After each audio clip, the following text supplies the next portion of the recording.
मेरा नाम प्रतीक है। मैं वेस्ट बंगाल के एक गांव में रहता हूं। अभी इंजीनियर का अभ्यास कर रहा हूं और साथ में एक सोलो बाइक राइडर भी हूं। मैं अक्सर छुट्टियों के दिन या फिर वीकेंड्स पे अपने बाइक लेकर लॉन्ग राइड पे चला जाता हूं। एक दिन मेरे साथ कुछ ऐसी घटना घटी जिसके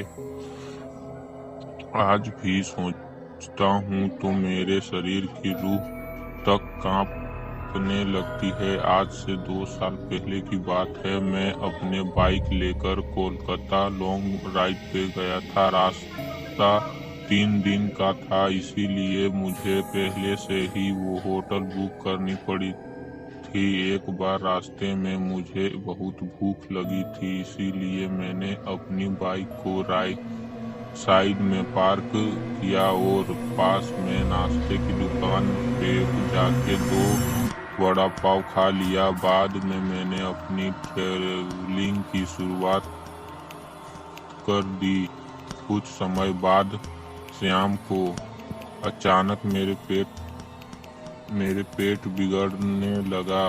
मैं होटल पे जा सकूं इतना समय भी नहीं था, इसीलिए मैंने पास में सुलभ शौचालय पे एंड यूज का उपयोग किया। वहीं पे मुझे किसी के पायल की आवाज सुनाई दी। मुझे कुछ अजीब सा लगा कि पुरुष के शौचालय में एक औरत का क्या काम। इसीलिए समय वहां की लाइट चालू बंद होने लगी। मैं तो डर के मारे कांपने लगा। मेरे शरीर के रोंगटे खड़े हो गए। मैंने जोर से आवाज लगाई, कौन है जो यहाँ मजाक कर रहा है? बाहर निकल के तुझे छोड़ूंगा नहीं। थोड़ी देर बाद वहाँ सब ठीक गया।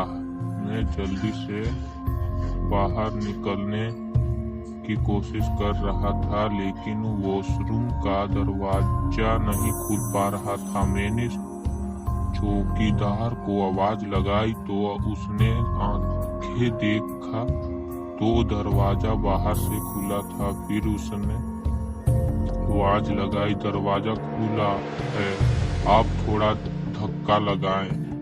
मैंने धक्का दिया तो दरवाजा खुल गया। मैं पैसा देकर बाहर निकल ही रहा था कि फिर से मेरा पेट खराब होने लगा। मुझे वापस उस खतरनाक वॉशरूम में नहीं जाना था, लेकिन मेरे पास और कोई चारा ही नहीं था।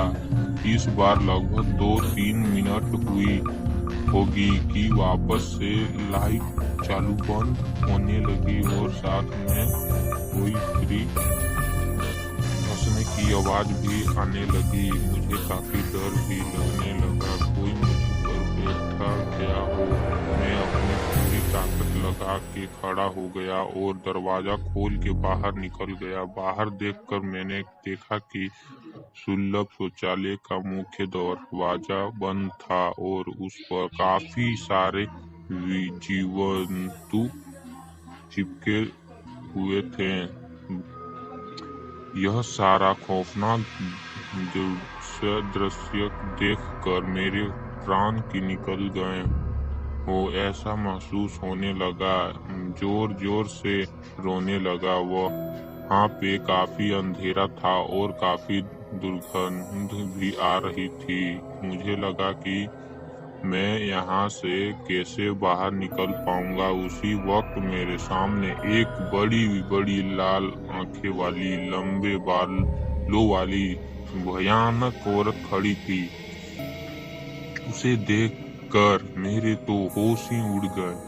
मैं तुरंत ही दरवाजे की ओर दौड़ा, लेकिन घबराहट की वजह से मेरे पैर फिसल गए और मैं नीचे फर्श पे गिर गया।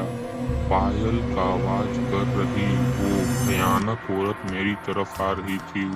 उसे देखकर लगा कि आवाज मेरी जिंदगी का आज मेरी जिंदगी का आखिरी दिन है, अब मैं बचने वाला नहीं हूँ। थोड़ी ही देर में वो औरत मेरे पास आकर बैठ गई और मुझे जानवर की जैसे घूरने लगी। मुझे अपनी मौत साफ साफ दिख रही थी। फिर मैंने अपनी सारी हिम्मत लगा के एक आखिरी कोशिश कर के जोर से लगा के खड़ा हो गया और जोर जोर से दरवाजे को हिलाने लगा। थोड़ी ही देर में दरवाजा टूट गया और मैं बाहर निकल गया। जब मेरी नजर बाहर खड़े लोगों के सामने पड़ी तो मैंने देखा कि लोग मेरे सामने ऐसे देखे हैं जैसे मैं कोई पागल खाने से भाग आया हूँ। लोग मुझे यहाँ तक बोलने लगे कि पागल है क्या, पी के आया है। तभी वहाँ पास में खड़ा आदमी ने मेरे पास आके पूछा कि भाई तुम वो वहाँ अंदर क्या कर रहे थे। मैंने कहा भाई मैंने कुछ अंदर घूमने नहीं गया था बल्कि टॉयलेट करने के लिए गया था। मेरी बात सुनकर उस भाई ने मुझसे कहा तुम जरा भी पीछे मुड़कर तो देखो। मैंने जब उस आदमी की बात सुनकर पीछे मुड़कर देखा तो मेरे तो होश ही उड़ गए। वही कोई भी शौचालय नहीं था बल्कि एक पुराना टूटा फूटा खंडाल मकान था। ऊपर वाले की मेहरबानी थी कि मैं सही सलामत बच गया। वो उस भयानक देखने वाली चुड़ैल की चुंगल से बच निकला। दोस्त अगर आपको मेरी यही कहानी पसंद आई हो तो शेयर करें, चैनल को सब्सक्राइब करें और गुरु हॉरर टेल्स को सपोर्ट करें। Thank you.